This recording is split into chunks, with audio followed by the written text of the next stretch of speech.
And do you know in practice? I mean, when I'm in consultations, when I deal with people one-on-one, what is it?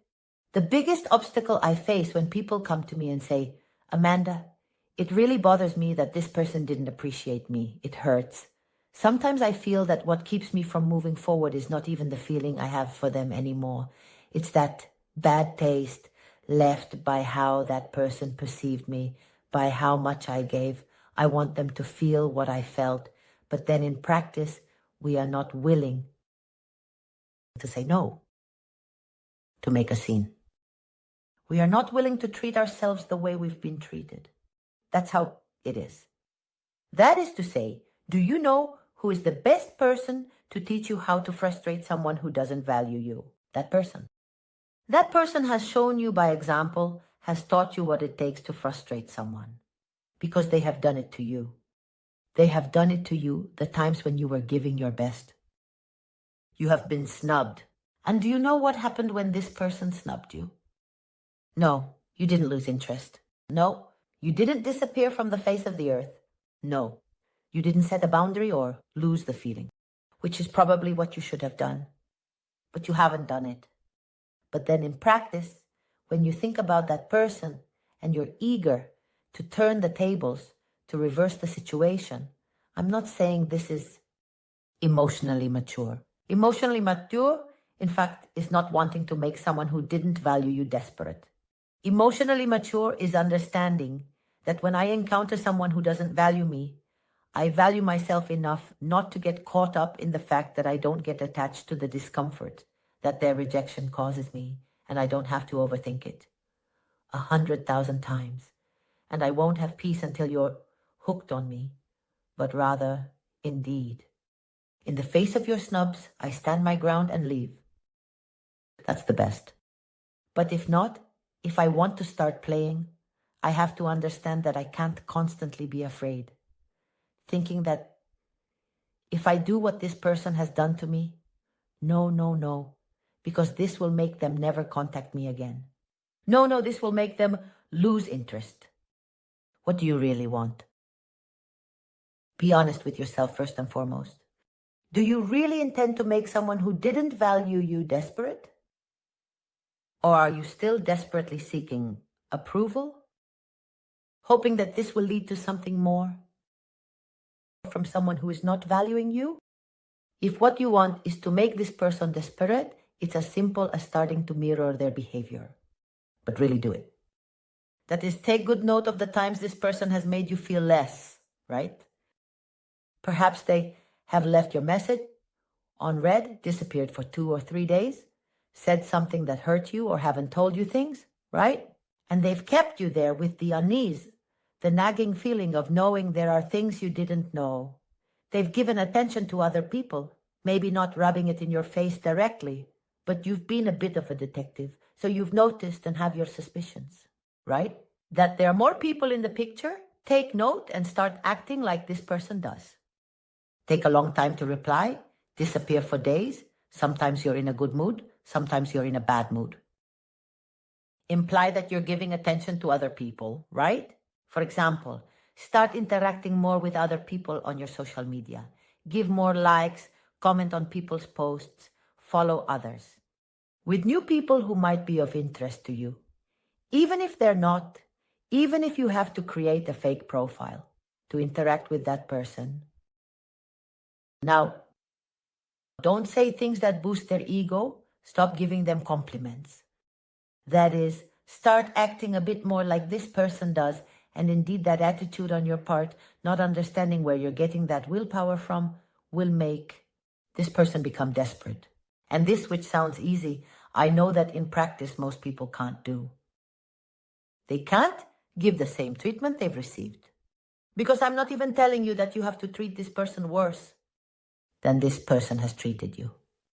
Even without treating them sometimes as badly, just stopping treating them well is enough. But we get scared. It's like, no. This person won't allow it. This person will lose interest in this person. No. This person, just like you, will probably react the way you are reacting, getting annoyed, wanting to understand what's happening, being a little more attentive, becoming desperate. Becoming desperate for not understanding what's happening, especially moreover with the advantage that those who had and lost become more desperate than those who never had. Feeling that we are about to achieve something makes us compete a lot with ourselves. But feeling that we had something that we suddenly lost and not understanding why. Because it's not the same as going to the person and saying, look, I can't continue this anymore. I don't want this. I don't know what. No, it's not the same as suddenly you start to change and treat her the way she treats you. That makes one quite desperate. Now then, do you want to take it a step further? Do you want to not make her desperate in a playful way and enter an ambiguous territory, messing around, timing who contacts whom, as if we had truly forgotten completely? Completely. What is all this about? I mean, the question you have to ask yourself sometimes is, why am I doing this? It's not supposed to be, because we forget, right? We get so lost in this competition, in this game of egos, in this power struggle. I don't even know what to call it. That there comes a moment when indeed your motivation is to get back at the person and every move counts, right? It's like a game of chess. And we have completely lost sight of what was supposed to be. That we wanted to meet someone, to establish a mature relationship, to feel good, to gain something from it. So sometimes the best way to frustrate someone is not to try to frustrate them, but to try to surpass them. Finally, let go of the pressure of overthinking what you can do to provoke a reaction. And refocus on yourself. Take your phone, take that chat you've read over and over, that you've overanalyzed, and delete that conversation. Truly have the intention to leave this behind. Delete the photos, delete whatever you need to. Block the person on those networks that disturb your peace. That is to say, above all is my peace of mind. I'm going to tell you something. If you've been in this situation for months and you're still dealing with these childish games, like they texted me on this day, but then I didn't hear back. But I said this and they sent me a fire emoji. And then I don't know what. This is going nowhere, absolutely nowhere. No, this person is not in love with you. This person doesn't feel what they should feel for you. This person doesn't take you seriously. This person doesn't care about you and probably has other interests out there. Because people who are not getting involved with us because they don't want to, don't put themselves on hold for us. We put ourselves on hold for them in the hope of being able to change the situation. But they don't put themselves on hold. They keep looking for that person who does motivate them. They keep getting involved with other people who might not fully motivate them either, but there they are. That is to say, they are not parked at home. So, it's important to understand that this doesn't lead anywhere. And that maybe the only way for this person to take you seriously is not by trying to make them desperate. You can achieve it, you can make them a little desperate, but for what? For more games? For more time invested in a story where, as I said, we've really forgotten what we want from a relationship. I'm telling you to bet on yourself, to bet on overcoming it. And when this person feels that you are serious, they will start respecting you again. And there's a chance that they might come looking for you, and don't worry about, but Amanda, if I block them and such, how will they find me? Stop thinking about that person.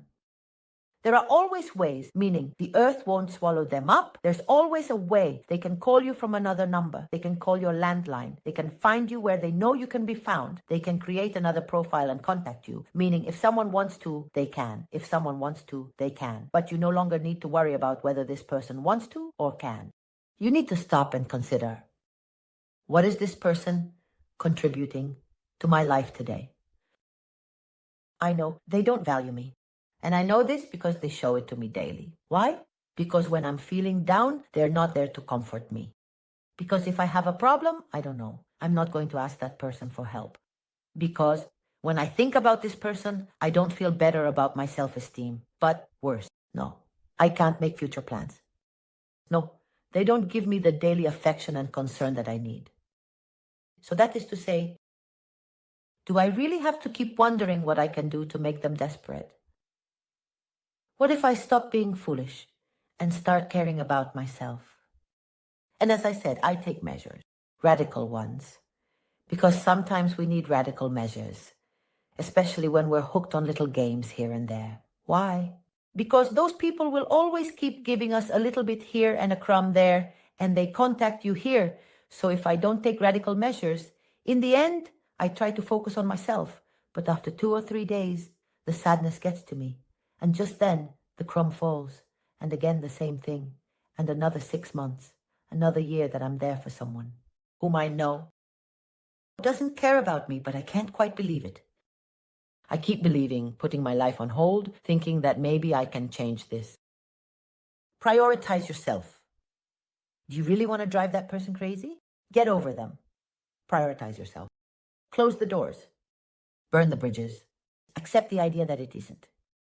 It isn't, and it isn't. No matter how much you want it to be. And it won't be because you make them jealous, because you keep chasing after them, because you give them incredible intimacy, because you bake them a cake, or because you remember everything they've told you. It won't be because of everything you give them, because probably by now you've already shown them what you can offer. Probably in many cases, you've treated them like a partner without them being your partner, and it hasn't led you to, right? So that's not the way. If you want to make a good impression, or you're worried about how you appear to someone who didn't value you, the best thing you can do is to show them that you now do value yourself, that you're no longer the person who plays games, that you're no longer the person waiting for their crumbs. It's like you've evolved in terms of maturity, like we were on the same page. And that's why we were here. Only I felt it and you didn't. But the thing is, I've directly evolved, and I don't engage in all this, and I don't waste my time trying to make you desperate. Nor do I try to make you realize one day how much I'm worth, but rather I realize that the time has come again for me to focus on myself. Because what I want is to be well and feel good about myself. And you are not allowing me to do that. This connection is like an anchor, a burden that prevents my relationship with myself from going as it should.